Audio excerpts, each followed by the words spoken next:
My name is Emma Green, and I'm 32 years old.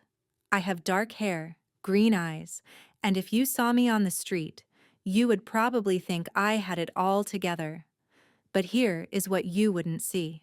You wouldn't see the years I spent being my family's invisible ATM machine. You wouldn't see the trust fund my grandmother left me that my parents believed belonged to them. And you definitely wouldn't see the moment I finally said no, and everything shattered like the chandelier crystals that rained down on me as I hit the ground. Let me tell you how a $280,000 trust fund taught me exactly when to stop being my family's bank account. The paramedic kept asking who hurt me, and I kept tasting blood and chandelier crystal. My hands wouldn't stop shaking, not from the blows, but from finally saying the word I had swallowed for 32 years. No. 6 hours earlier, I had stood in my childhood home for what I thought would be a simple family dinner. My sister Sophie's 25th birthday. The dining room chandelier sparkled above us, crystal catching the afternoon light. My father cleared his throat. Emma, about Sophie's birthday gift. We discussed the BMW 3 Series, 42,000. You'll transfer the funds tomorrow.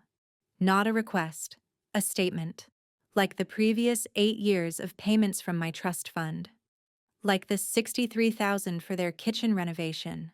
Like the 37,000 for Sophie's wedding. Like the 58,000 for their vacation home down payment. Like the 80,000 for expenses I'd stopped tracking because tracking meant acknowledging I'd given away everything grandmother left me. No, I said quietly. The word hung in the air like smoke. What did you say? My mother's voice went sharp. I said no. I'm not buying Sophie a car. I'm not giving you any more money. The trust fund is gone. $280,000 over 8 years. It's done. My father stood. You ungrateful? After everything we've done for you? What have you done? You spent my inheritance and called it family obligation. That's when my mother lunged, her fist twisted in my hair, jerking my head back. How dare you humiliate this family? My father's hand connected with my cheek. The force of it sent me stumbling backward. I grabbed for the table, missed, and fell. The chandelier's chain caught my weight for one terrible second before it ripped from the ceiling. Crystal rained down, sharp, glittering, beautiful and brutal at the same time. Through the pain, I saw Sophie in the corner, smirking. Like my pain was entertainment she'd been waiting for. The paramedic's voice pulled me back to the ambulance. Who hurt you, Emma? My family, I breathed. They wanted a BMW. As they wheeled me into the hospital, I felt something I'd never felt before. Not relief exactly. More like clarity. For 32 years, I'd been the responsible one, the dependable one, the invisible one. The daughter who gave everything so Sophie could have anything. That version of me died under the chandelier. The woman on this stretcher, battered but not broken, understood something new. Silence is not obedience. It is a storm gathering strength. And I was done being quiet. If this story hits home, tell me in the comments where you're watching from. Don't forget to like and subscribe. Every betrayal I share comes with a twist you won't see coming. I did not always know I was invisible. When you are a child, you think love is automatic, like air, something you breathe without asking for, and only notice when it is gone. I grew up in a polished neighborhood outside Hartford, Connecticut, where lawns were clipped to perfection and every driveway sparkled with ambition. Our house was bigger than most. Colonial brick, white shutters, perfect hedges, a statement of success that my parents wore like expensive perfume. People looked in and saw a proud family, a successful father, a graceful mother, a promising younger daughter, and a well-behaved older daughter. They never saw the cracks. They never saw the way being well-behaved was not praise but duty. When I was little, I tried to earn affection like other kids earned stickers. I colored carefully inside the lines, brought home straight A progress sheets, wrote little notes that said, "I love you, Mom," and tucked them under her coffee mug. She smiled distractedly and tucked them into the trash with grocery receipts. It took me years to learn that attention was not something I could earn. It was reserved and already spoken for. My parents always said Sophie was special, gifted, a miracle child, like the universe had handcrafted her for greatness. She got dance lessons, art tutors, riding lessons, travel camps, the latest iPhone every year, designer clothes, and a social media presence they funded like a small business. I got lectures about responsibility and how good daughters help the family shine. When relatives visited, they would say things like, "Look at Sophie, such a star." And then their gaze would pass over me like light over glass, noticing but never stopping. At 8 years old, I was packing lunches because Mom said she was too exhausted after her tennis matches. At 10, I was helping Sophie with homework because Dad had conference calls. When I asked if someone could help me too, Mom said, "Emma, honey, you are big now." Big meant capable. Capable meant forgotten. I remember the day I won my first writing award. Fifth grade district contest. A shiny certificate with my name carefully printed. I ran through the door holding it like a treasure chest. Mom was arranging appetizers for guests. I tugged her sleeve. Her eyes flicked to the certificate, then to the oven timer. "Sweetie, put it in your room. Sophie has people coming over after dance. Do not make a mess, okay?" My certificate never saw the family fridge. Meanwhile, Sophie's participation ribbons lined the living room shelves like a shrine. I told myself it did not hurt. I learned to smile small, swallow big, never ask for more. Because when I tried once, when I asked to go to summer art camp instead of watching Sophie that summer, my father sighed like I had burdened the world and said, "We need you here, Emma. Sophie has opportunities. You cannot waste her momentum just because you want hobbies." It sounded logical then, like sacrifice was noble. But what they meant was, your life is less important. I never said it out loud, not even to myself. Kids do not know the language of neglect. They only know the feeling of being unnecessary. So I tried harder. Helpful daughters get noticed, right? I folded laundry perfectly by 11, memorized grocery lists by 12, balanced chores, homework, and tutoring Sophie through middle school while maintaining my own honor roll status. Adults always praised my maturity and discipline. "You are lucky Emma is so easy," they told my parents. They smiled proudly, as if they had created my obedience instead of demanded it. Meanwhile, Sophie posted about promised BMWs as jokes, long before she could drive. When teachers asked my parents about my college plans, they would laugh. "Oh, Emma will be fine. She always figures it out." But they tracked every second of Sophie's future, mapping her toward influencer stardom like architects building a monument. Sometimes at night, I lay in bed listening to laughter drift from Sophie's room while I finished extra chores because Mom said a clean house shows good upbringing. I wondered what it felt like to be the one they built dreams around instead of the one who held theirs up. I learned to be soft, quiet, dependable. I learned that crying made Mom annoyed and Dad impatient.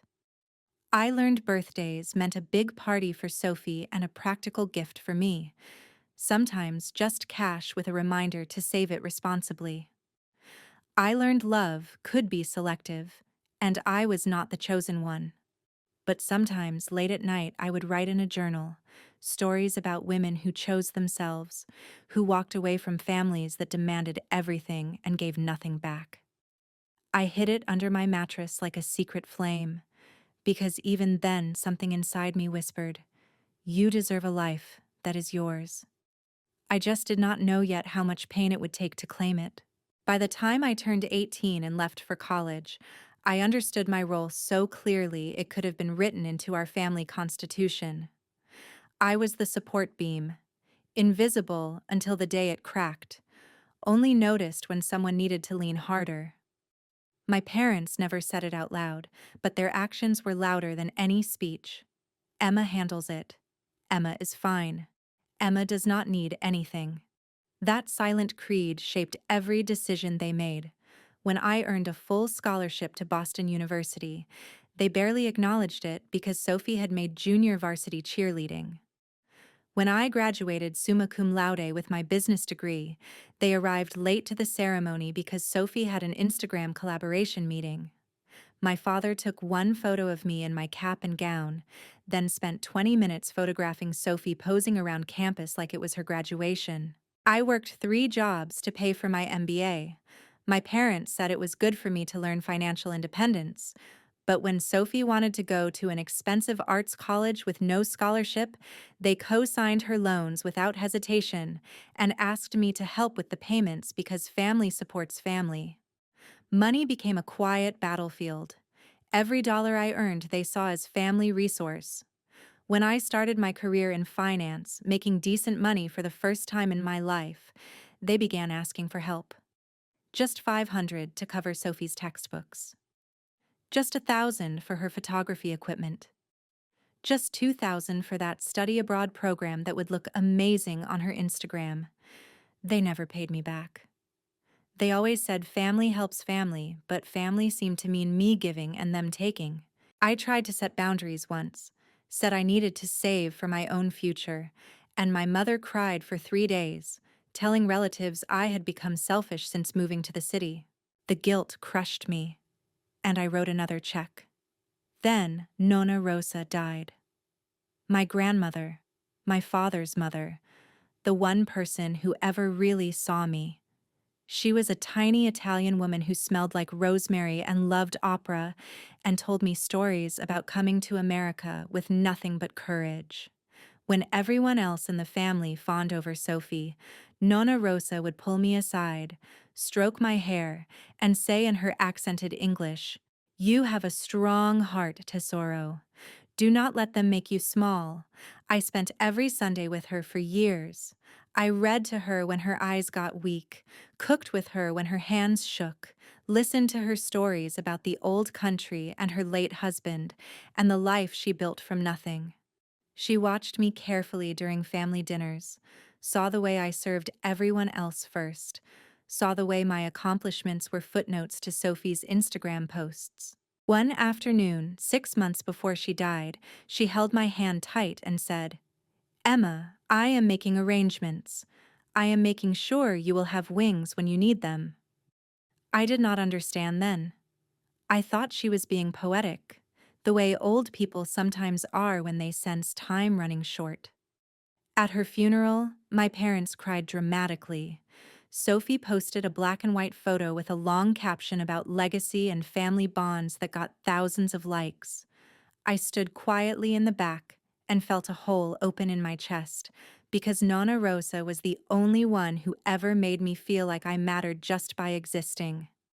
2 weeks after the funeral, a lawyer named David Chen called me at work. He said Nonna Rosa had established a trust fund in my name to be managed by him until I turned 25 or until I faced financial hardship requiring early release. The amount made my breath catch. It was not millions, but it was substantial. It was freedom. It was a future. It was my grandmother reaching from beyond death to tell me I was worth protecting. The letter she left with the trust document said, "If you are reading this, then I am gone, and I hope I told you enough times that you are special, Tesoro. This money is for you alone, not for your parents to manage, not for your sister's dreams, for your wings. I know they will ask. I know they will demand. I know they will make you feel guilty. But this is yours. Your life is yours. Do not let them clip your wings. I love you. Fly for both of us now."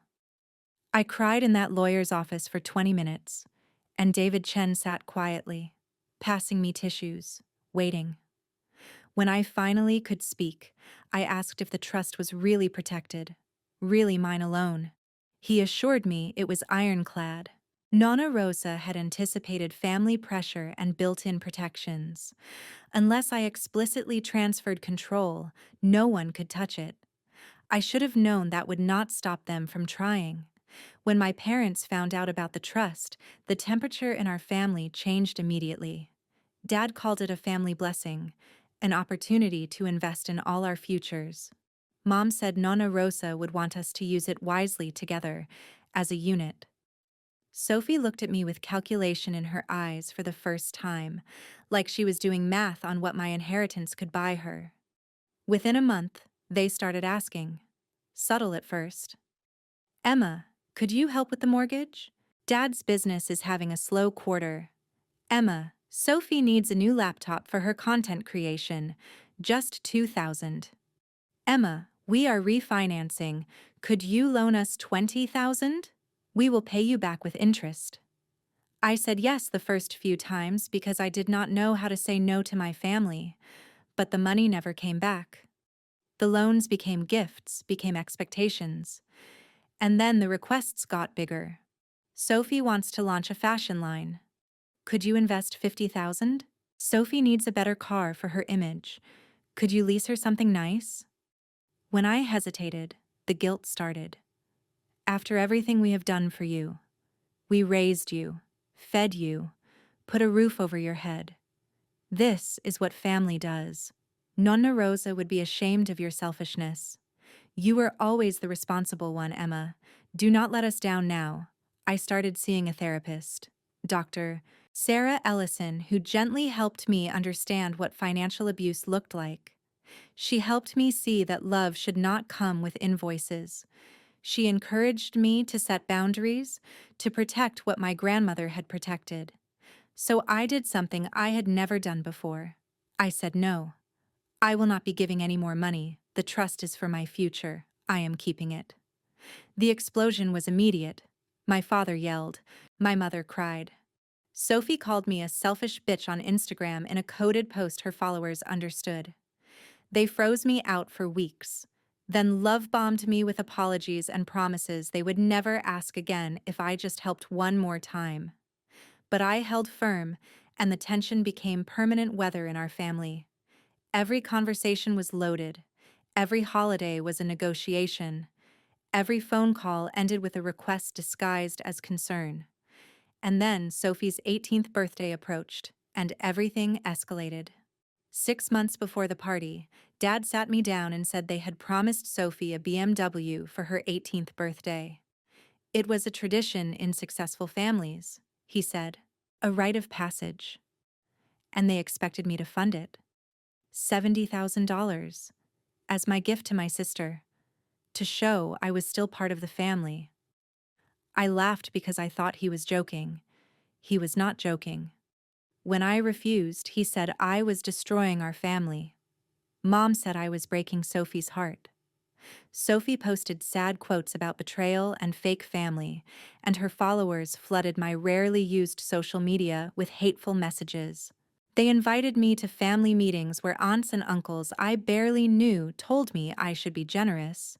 They had my old priest call to talk about charity and sacrifice. They showed me mock-ups of the BMW with a bow, saying, "Imagine how happy Sophie would be. Imagine the Instagram photos.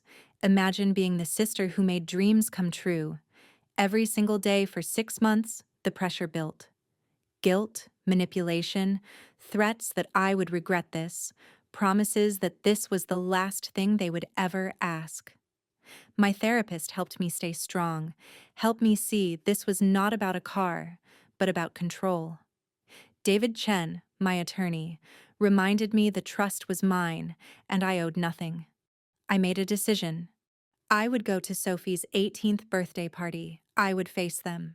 And I would not bring car keys. I would bring the truth. I had been their ATM for 32 years and the transaction was over. They had no idea what was coming. But I did. I knew it would be ugly. I knew it might be violent. But I also knew I could not survive another decade of being erased. It started when Sophie was born, and suddenly I became invisible. Every time I achieved something, they found a way to make it about her. But Nonna Rosa saw me, and she left me more than money. She left me proof that I mattered. And on Sophie's 18th birthday, in front of 50 witnesses, I was going to prove that I mattered to myself too. The morning of Sophie's birthday arrived wrapped in the kind of perfect Connecticut sunshine that makes everything look like a magazine spread. I woke early in my Boston apartment, the one my parents did not know I had started renting separately from my roommate situation, preparing for independence. I sat on the edge of my bed, staring at my phone where 17 missed calls and 34 text messages waited, all variations of, "Where are you? You better not embarrass us." And Sophie is so excited for your gift. I did not respond. Instead, I got dressed carefully. Simple black pants, a cream blouse, understated jewelry. I looked at myself in the mirror and practiced what I would say. There is no car. The trust is mine. I am keeping it. My hands shook the first 3 times. By the 10th, my voice was steady. I called David Chen one more time. He answered immediately, like he had been expecting me. "Emma, are you sure you want to do this in public? We can handle this legally without you being there." "I need to do this," I told him. "I need to say it to their faces. But I need you on standby. If things go wrong, I mean really wrong, I need to know you are there." He was quiet for a moment, then said something that steadied me. "Your grandmother chose me to protect you because she knew I would. I will be 15 minutes away. My phone will be on. If anything happens, anything at all, you call me, or you have someone else call me. Understood?" Understood. I drove to Connecticut in my 10-year-old Honda, the one my parents always said I should upgrade, but I loved because I paid for it myself. Every mile felt like counting down to an explosion. I knew how this would go. They would expect me to arrive with a bow, a set of keys, a performance of sisterly devotion. They had probably already told guests I was presenting the car. They had probably already staged where Sophie would stand for photos. They had no idea I was arriving with empty hands and a full heart of resolve. The house looked exactly like I remembered. Exactly like it always looked for Sophie's events. White tent on the back lawn, catering vans in the circular driveway, flowers everywhere. A banner that said, "Happy 18th birthday, Sophie," in glittering letters. Luxury cars lined the street, neighbors and family friends arriving in their best casual elegance. I parked 2 blocks away and walked, needing the time to breathe. When I entered through the side gate, Mom spotted me immediately. Her face was a mask of gracious hostess, but her eyes were calculating. "Emma, you are late. Where is it?" She did not say, "Where is the car?" She did not have to. I swallowed hard. "I need to talk to you and Dad privately first." Her expression hardened instantly. "No, you will give your sister her gift in front of everyone as planned. That is what family does. Now go get it and stop being dramatic." I stood there, my chest tight, realizing there would be no private conversation. There would be no gentle letdown. This was going to detonate in public because they had designed it that way. They wanted witnesses to my compliance. Instead, they were going to get witnesses to my refusal. I walked into the party. 50, maybe 60 people mingled on our back lawn. The pool sparkled. String lights glittered even in daylight. A jazz band played softly. Sophie held court near the gift table, wearing a white dress that probably cost $3,000, her phone in her hand documenting every moment for her 50,000 Instagram followers. When she saw me, her smile was bright and sharp. "Emma, you made it. Where is my surprise?" Everyone turned to look at me. I felt their eyes like heat lamps. My father appeared at my elbow, his hand gripping my arm just a little too tight to be affectionate. His voice was low and hard. "Do not embarrass this family, Emma. Give your sister her gift. Now." I pulled my arm free and walked toward the center of the lawn where a small platform had been set up, a microphone for speeches. My heart hammered against my ribs like it was trying to escape, but my feet kept moving. Sophie bounced excitedly. The crowd quieted, sensing a moment. My father stepped up to the microphone first, his public voice booming with pride. Today we celebrate our incredible daughter Sophie turning 18, stepping into adulthood, ready to take on the world. And her wonderful sister Emma has something very special to present. He stepped back, gesturing to me with a smile that did not reach his eyes. The crowd applauded politely. Sophie positioned herself next to me, already angling for the best photo opportunity. I could see her mentally framing the Instagram post. Mom stood off to the side, hands clasped, looking like a proud mother, but I saw her knuckles were white. I stepped up to the microphone. My mouth was dry, my hands were shaking, but when I spoke, my voice carried clear across the silent lawn. There is no car. The applause died immediately. Confused murmurs rippled through the crowd. Sophie's smile froze on her face like a broken mask. My father's expression went from confusion to fury in the span of a heartbeat. My mother gasped audibly, hand flying to her chest like I had just announced a death. I kept going, because if I stopped, I would lose my courage. The trust fund my grandmother left me is mine. It was left to me, for my future, not to fund anyone else's lifestyle. I am not buying Sophie a BMW. I am not giving anyone access to my inheritance. I am keeping it. The silence that followed was the kind that rings in your ears. Then everyone started talking at once.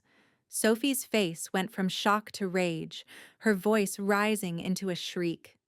"You selfish bitch! You promised?"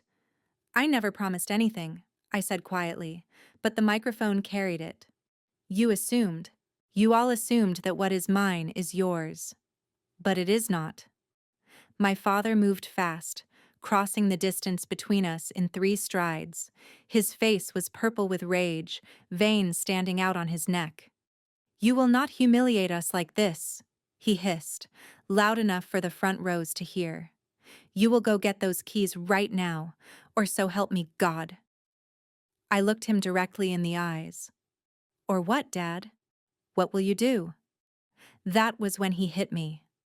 The slap was not tentative or accidental. It was full force, his palm connecting with my cheek with a crack that echoed across the lawn like a gunshot. My head snapped to the side. Pain exploded across my face, stars bursting in my vision. I stumbled backward, my heel catching on the edge of the platform. Someone screamed. I think it was one of the guests. Before I could recover, my mother was on me. Her hands tangled in my hair, yanking my head back so hard I felt strands tear from my scalp.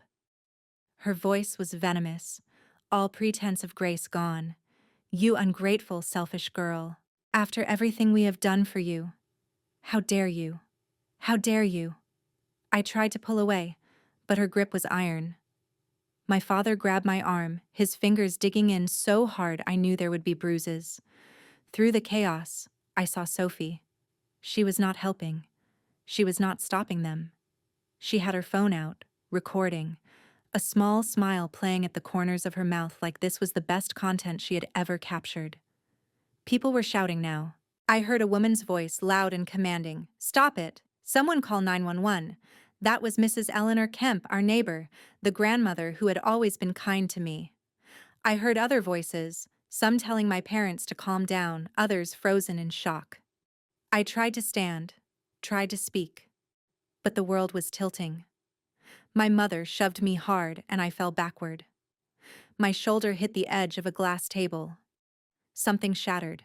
Crystal, the decorative chandelier centerpiece someone had placed on the table. Pieces of it rained down around me like sharp snow, and I felt a cut open on my forearm, warm blood welling up immediately. "Stop filming and help her," someone yelled at Sophie. Sophie lowered her phone slowly, her expression uncertain for the first time. "This is her fault," she said weakly. "She ruined my birthday." I tried to push myself up, but my arms would not hold me. The world was spinning, sounds becoming muffled and distant. I tasted copper. Blood from somewhere. My mouth, maybe. Or my nose. Everything hurt. But worse than the pain was the realization that my parents had actually done it. They had chosen image over my safety. They had chosen control over my humanity. I heard sirens in the distance getting closer. Someone had actually called 911. My father was yelling at whoever did it, saying it was a family matter, saying I had caused a scene, saying I was being hysterical.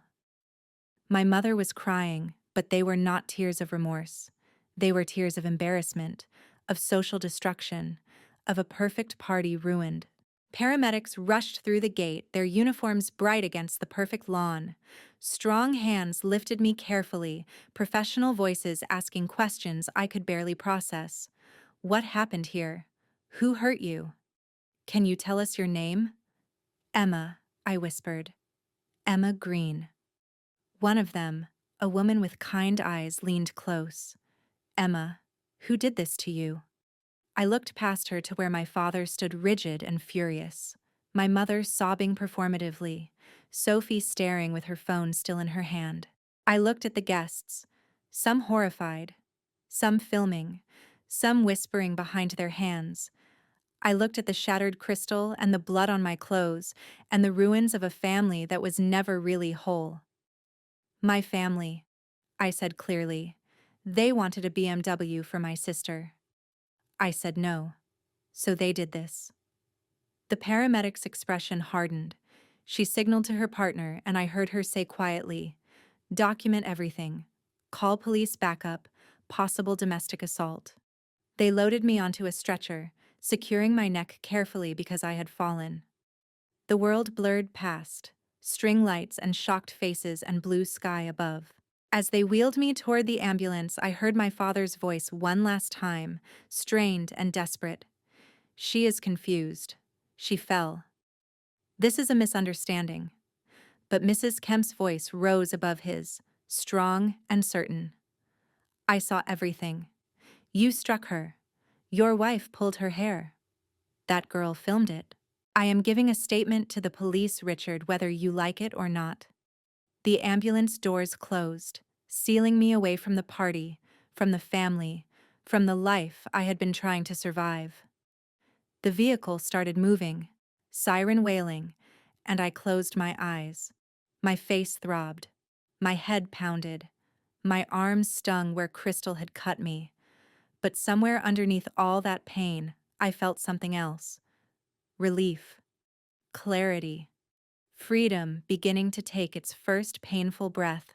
I could not take it anymore when they wanted me to smile while funding my own erasure. That was the last straw, being expected to applaud my own exploitation.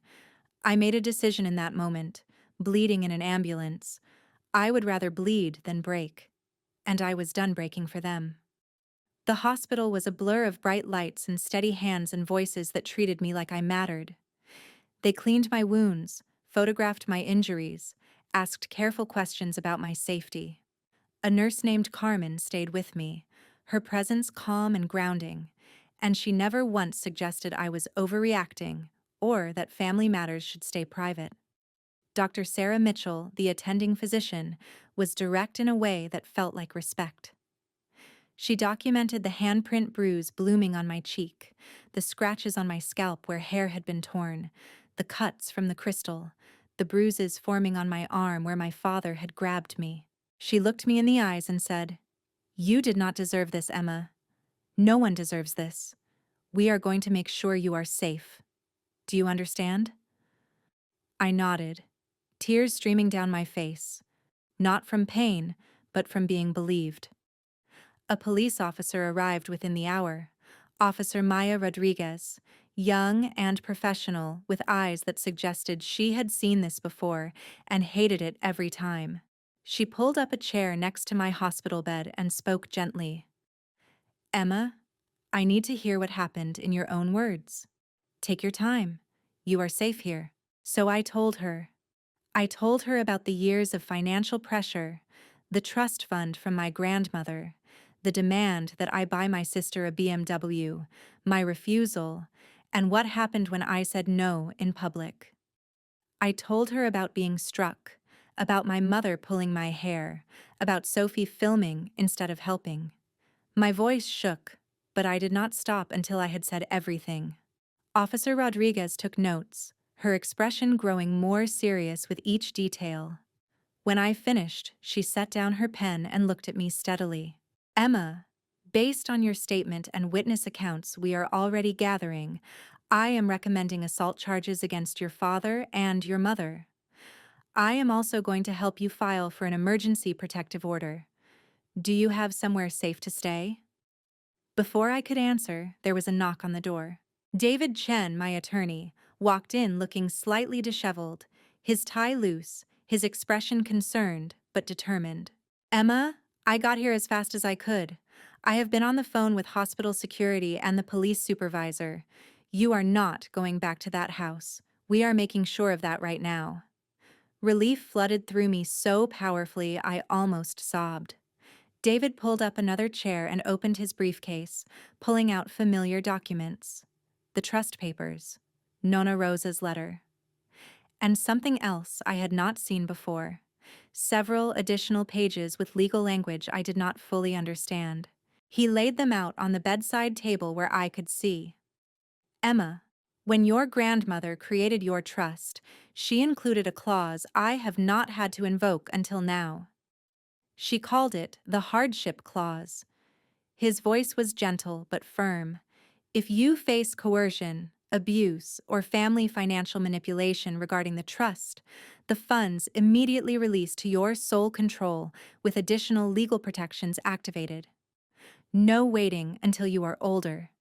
No conditions. Just freedom. My breath caught. You mean it is all yours, right now, today. Your parents have zero legal claim, zero access.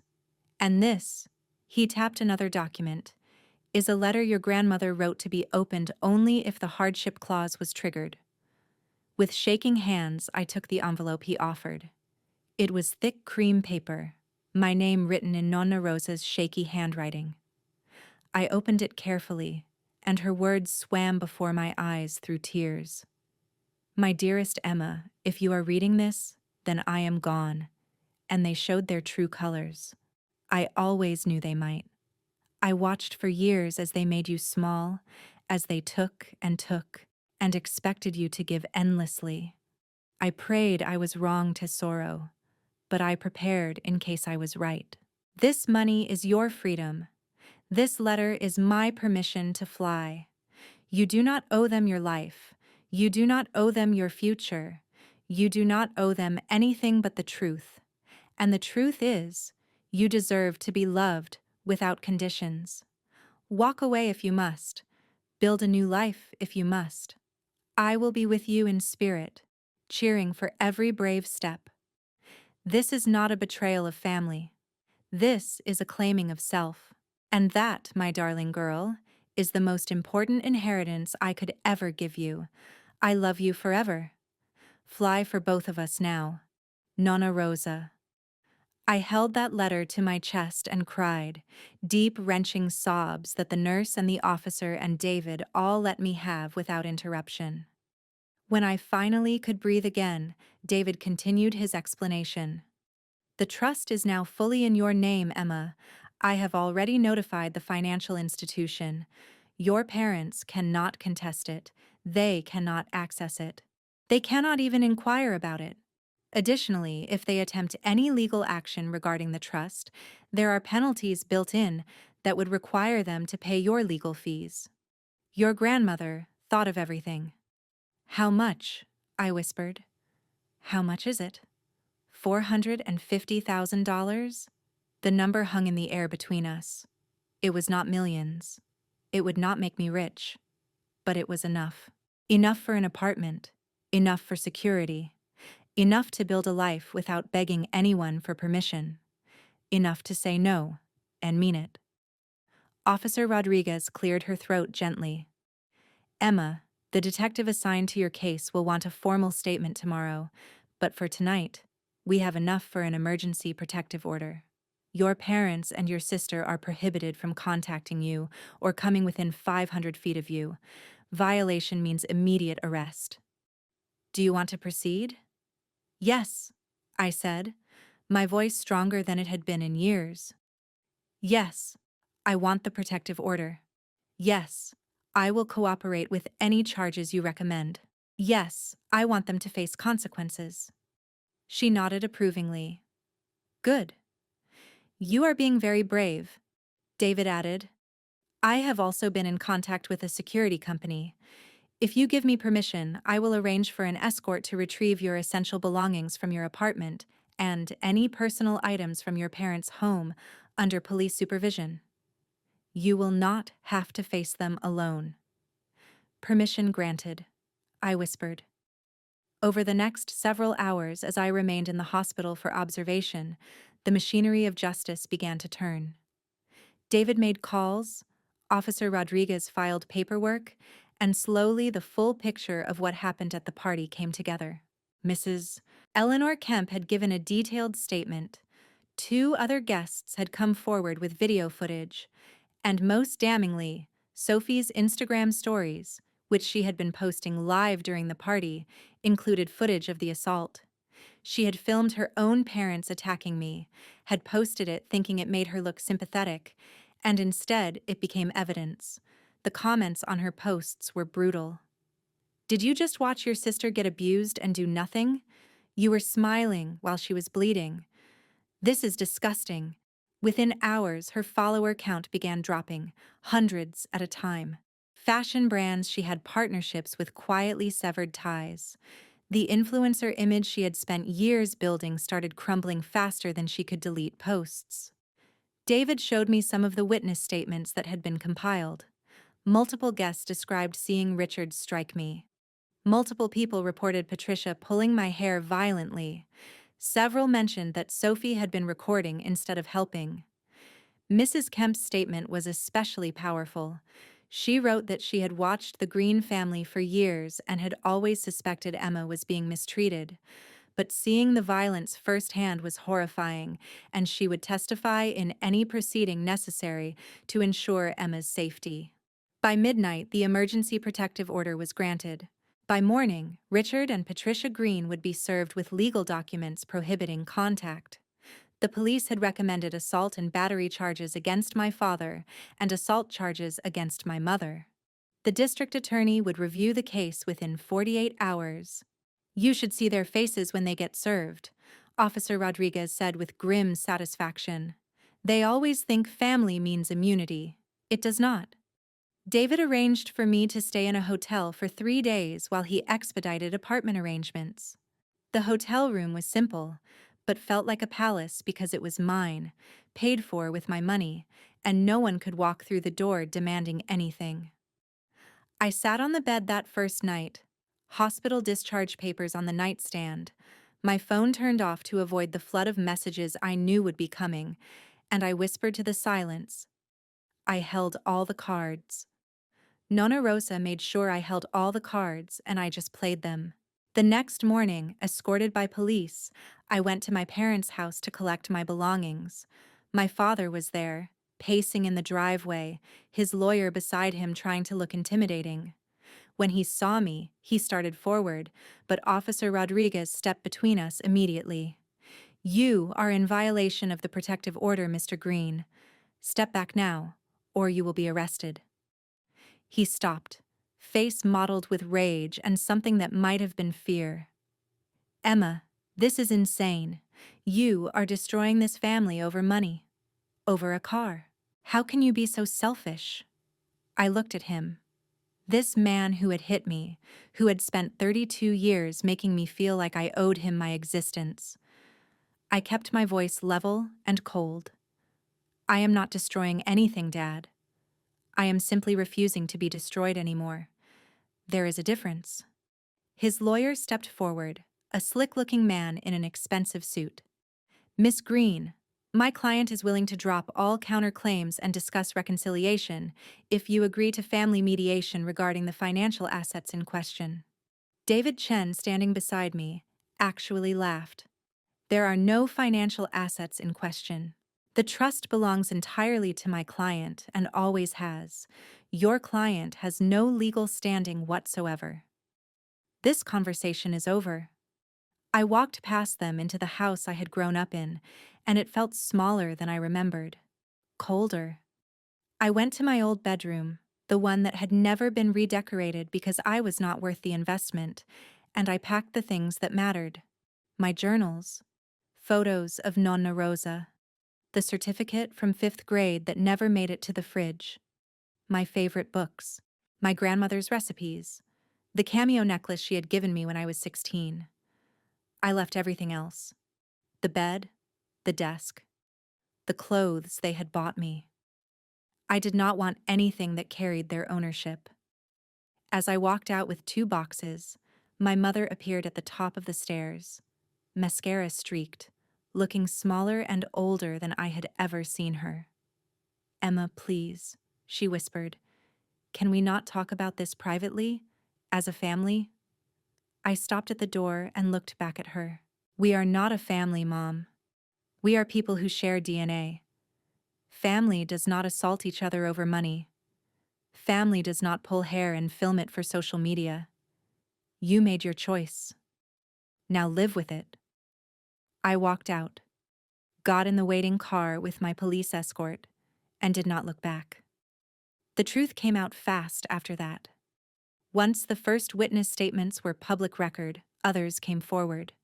Neighbors who had heard arguments, Sophie's friends who admitted she had bragged about manipulating me for money, even some of my parents' business associates who stepped back, not wanting to be associated with people facing assault charges.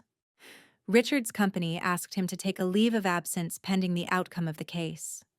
Patricia was quietly removed from her charity board leadership position. Sophie's remaining brand deals evaporated. The perfect family image, the one they had sacrificed me to maintain, crumbled in less than a week. And I, Emma Green, walked into a new apartment with my 2 boxes and my trust fund and my future. And I closed the door on 32 years of being invisible. They finally understood what my grandmother had known all along. I did not need their permission to exist. I never had. Karma does not arrive with fireworks. It shows up quietly in pressed legal envelopes and cold stares from neighbors and whispered conversations that stop when you enter a room.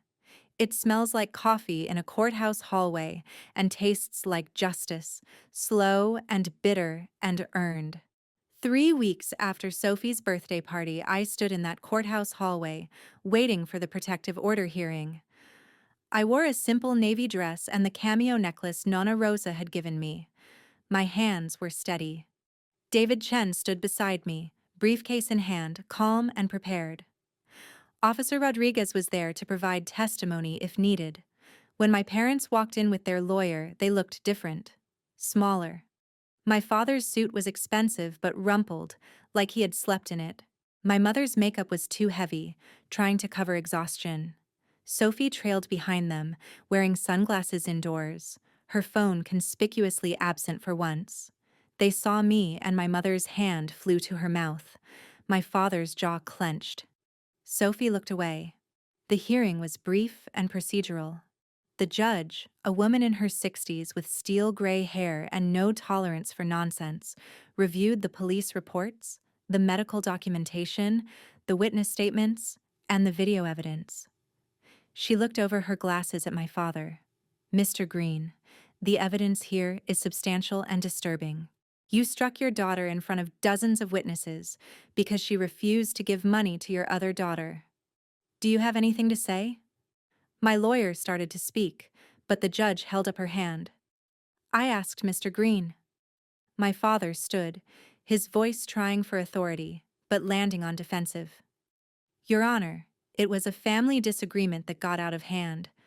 My daughter was being disrespectful and making a scene at her sister's birthday party. By refusing to buy her sister a car with her own money?" The judge's tone was ice. "That is not disrespect, Mr. Green. That is autonomy. Continue." He faltered, realizing he was digging a hole. "We love Emma. We want our family back together. This legal action is tearing us apart. The judge turned to me. Miss Green, do you feel safe returning to contact with your parents? No, Your Honor, I said clearly. I do not feel safe. They assaulted me when I set a boundary. I have no reason to believe they would not do it again if I continue to refuse their financial demands. The protective order is extended for 1 year, the judge declared, her gavel sharp. Mr. and Mrs. Green, you and your daughter Sophie are prohibited from any contact with Emma Green. No calls, no emails, no social media contact, no third-party messages. If you violate this order, you will be arrested. Additionally, I am recommending this case proceed to criminal trial. The district attorney has filed assault charges, and based on what I see here, I believe they are warranted. Court adjourned. My mother made a sound like a sob. My father went rigid.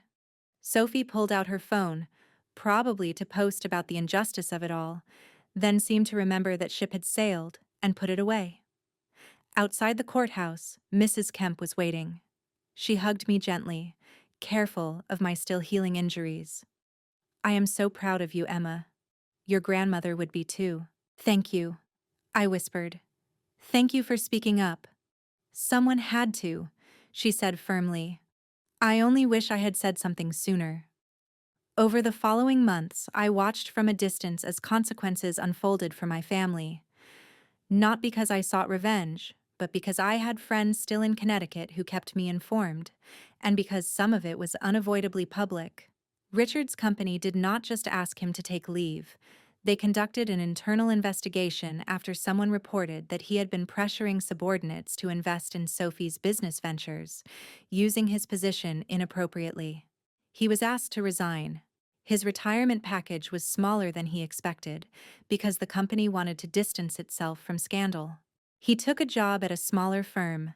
No corner office, no executive title, just a senior analyst position that paid a fraction of what he had made before. Patricia's social circle, the one she had spent decades cultivating, evaporated almost overnight. The charity board did not just remove her from leadership. They quietly asked her not to attend events because donors were uncomfortable. Her tennis club friends stopped returning calls.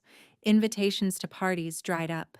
She tried to throw a small luncheon to prove she was fine, and 3 people showed up out of pity, and they left early. The house, the big colonial with the perfect hedges, went up for sale within 4 months. They could not afford the mortgage without my financial contributions and with Richard's reduced income. They moved to a townhouse in a less prestigious neighborhood. The downsizing was public and humiliating in the way that matters to people who value image above all else. Sophie's fall was the most dramatic because she had built her entire identity on social media, and the internet is unforgiving. The video of her smirking while I was being assaulted had been screen recorded and reposted everywhere. Commentary channels broke down her behavior. Former fans created call-out posts. Her follower count dropped from 50,000 to less than 8,000, mostly bots and hate watchers. Brands that had once paid her for posts now wanted nothing to do with her. The fashion collaborations vanished. The free products stopped arriving. She tried to rebrand, posting apology videos and explanations, but the comments were brutal. You watched your sister bleed and smiled. No amount of filters can fix that ugliness. She had to get a real job. I heard through the grapevine that she was working retail at a mall, selling the kind of clothes she used to get for free, dealing with customers who sometimes recognized her and made comments. The influencer dream was over, and reality was harsh for someone who had never been taught that work builds character. But the consequences were not what satisfied me.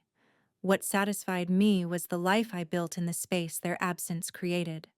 I found an apartment in Boston's North End, a small 1-bedroom with exposed brick and big windows that let in morning light. It was not fancy, but it was mine. I furnished it slowly, deliberately, choosing things I loved instead of things that impressed others. A second-hand bookshelf I refinished myself. plants on the windowsill that I learned to care for, art from local artists that spoke to me, a couch that was comfortable instead of expensive. I kept my job in finance but started taking art classes at night, rediscovering the creativity I had set aside to be responsible. I was not trying to become a professional artist. I was trying to become myself, and myself included someone who loved colors and textures and making things with her hands. I found a trauma therapist, Dr. Lisa Morrison, who specialized in family estrangement and financial abuse. The work was hard. I cried in her office more times than I could count, processing years of being made to feel worthless, of being valued only for what I could provide. But slowly, session by session, I began to separate my worth from my usefulness. I joined a support group for people who had gone no contact with family, sitting in that circle of strangers who understood, who did not judge, who nodded when I described the guilt and grief and relief all tangled together. That was healing too. We shared strategies for handling holidays, for dealing with well-meaning people who insisted family is everything, for building chosen families when biological families failed. And I did build a chosen family. My coworker Jasmine became a close friend, the kind who showed up with wine and takeout when I was having a hard day. Mrs. Kemp and I had lunch once a month, and she told me stories about Nana Rosa I had never heard. David Chen checked in periodically, not as a lawyer but as someone who genuinely cared how I was doing. I started volunteering at a financial literacy program for young women, teaching them about budgets and savings and how to protect themselves from financial abuse. When one 19-year-old told me her parents were demanding she hand over her paychecks, I helped her open her own account and set boundaries, and I saw myself in her grateful eyes. I dated casually, nothing serious, learning what it felt like to be wanted for who I was instead of what I could provide. I traveled, small trips at first, then a 2-week vacation to Italy where I visited the village Nonna Rosa had come from and stood in the church where she was baptized and felt her presence like sunshine. I adopted a cat from a shelter, a shy orange tabby I named Rosie. She followed me from room to room in my apartment like she could not believe she was allowed to stay, and I understood that feeling completely. 1 year after Sophie's birthday party, I received a letter, not from my parents, which would have violated the protective order, but from Sophie herself, sent to David Chen's office so I could decide whether to read it. I sat with that envelope for 3 days before opening it. The letter was 2 pages, handwritten, her usually perfect script shaky and uncertain. It started with Emma. I do not know if you will read this or if you should. It went on to say she was sorry, that she had been spoiled and cruel and had not understood what she had until it was gone. She said she was working retail and going to community college and learning what it meant to actually earn things. She said she did not expect forgiveness, but she wanted me to know she finally understood why I had said no. I read it twice, then put it in a drawer. I did not respond. Maybe one day I would. Maybe I would not. But I was not ready to let her back in, and I had learned that I did not owe anyone access to me, even if they apologized. My parents never apologized. The protective order expired after a year, but they never reached out. I heard through Mrs. Kemp that they told people I had stolen from them, that I had abandoned the family, that I was cold and ungrateful. I heard they were still together but barely speaking, each blaming the other for the loss of status and income. I felt no satisfaction in their unhappiness, but I felt no guilt either. I made a decision about the trust fund. I used part of it to secure my apartment, to build savings, to invest in my future. But I also donated $50,000 to a domestic violence shelter in Nonna Rosa's name, and I set up a small scholarship for first-generation college students studying business. Money, I learned, is powerful, not because of what it can buy, but because of the freedom it provides to choose. On the second anniversary of the party, I woke up in my sun-filled apartment, made coffee, and sat by the window with Rosie purring in my lap.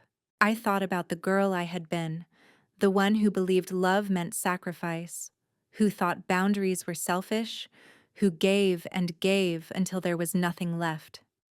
I thought about the moment in the ambulance when I decided to choose myself, and I thought about the woman I had become, imperfect and still healing, but free. I whispered to Rosie, to the morning light, to Nonna Rosa somewhere in the universe, I am here and I am whole, and I am home. That afternoon, I met Jasmine for coffee. We sat in our favorite cafe, and she told me about her new promotion, and I told her about the art class I was taking, and we laughed about nothing and everything. When we left, she linked her arm through mine and said, "You know what I love about you? You are the happiest person I know who has every reason not to be." I am not always happy, I admitted, but I am always free, and that is better. That evening, I attended my support group. We went around the circle sharing wins from the week, small victories in the ongoing work of healing. When it was my turn, I said, I went 3 days without thinking about them. 3 whole days where I just lived my life without their voices in my head. And everyone clapped because they understood that was huge. Walking home, I passed a car dealership. Rows of shiny vehicles glittered under fluorescent lights, including several BMWs in the front row. I stopped and looked at them for a long moment, these symbols of status and expectation, and I felt nothing. No anger, no grief, no temptation. Just emptiness where obligation used to live. I kept walking. Later that night, I pulled out my journal, the one I had been keeping since the hospital. I had pages and pages of processing, of anger, of grief, of slowly rebuilding. I turned to a fresh page and wrote, 2 years ago today, I lost a family but found myself. I would not trade that for anything. Then I wrote a letter I would never send but needed to say. Dear Mom, Dad, and Sophie, I forgive you. Not because you deserve it, but because I deserve peace. I forgive you for making me small. I forgive you for valuing money over love. I forgive you for hitting me when I finally stood up. I forgive you because holding on to anger would only hurt me now, and I am done hurting myself on your behalf. But forgiveness does not mean reconciliation. It means I am letting go of what you did so I can hold on to who I am becoming. I hope you find your own healing. I hope you learn that love is not ownership. I hope Sophie learns what I had to learn, that real power comes from self-respect, not social media followers. But I hope all of that from a distance, because I am not your teacher or your savior or your support beam anymore. I am just a woman who survived you, and that is enough. Goodbye. Emma, I read it once, then tore it into small pieces and threw it away. I did not need to send it. I just needed to say it. Before bed, I did something I had been working up the courage to do for months. I went to my closet and pulled out a box I had not opened since moving. Inside was the hospital bracelet from that first night, the protective order documents, photos from the party someone had sent me showing my parents' faces when I refused, evidence of the worst day of my life and the first day of my freedom. I looked at each item, let myself feel the memories without drowning in them, and then I put them back in the box and pushed it to the back of the closet. Not throwing it away, not forgetting, but choosing not to let it define me. That was then. This is now. I changed into my pajamas, washed my face, and looked at myself in the bathroom mirror. My cheek had healed without a scar. My hair had grown back where it was torn. The bruises faded months ago. I looked older, maybe, but also lighter, like I had set down a weight I did not realize I was carrying. I smiled at my reflection. Not the tight, pleasing smile I had worn for 32 years, but a real one, soft and genuine. I like you, I told the woman in the mirror. I really like who you are becoming. Rosie meowed from the bedroom, demanding attention. I laughed and went to join her, climbing into my bed in my apartment, in my life that I had built from the ashes of the family that tried to burn me down.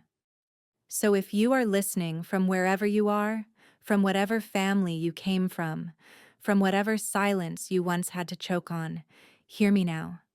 You are allowed to choose yourself. You are allowed to walk away. You are allowed to build a life where your breath is yours. And if you are the eldest daughter who ever felt invisible, who ever felt responsible for holding together a world that crumbled the minute you stepped back, know this: you did not break the family by saving yourself. The family broke when they expected you to lose yourself for their comfort. Tell me in the comments if you have ever had to walk away to protect your peace.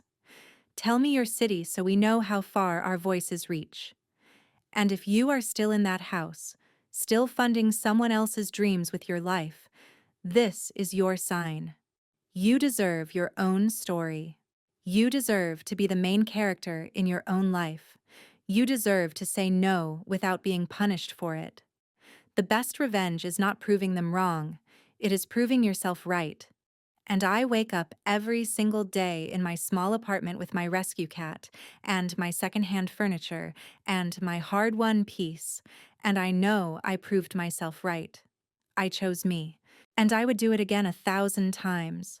I am Emma Green. I am 34 years old now, and I am finally free.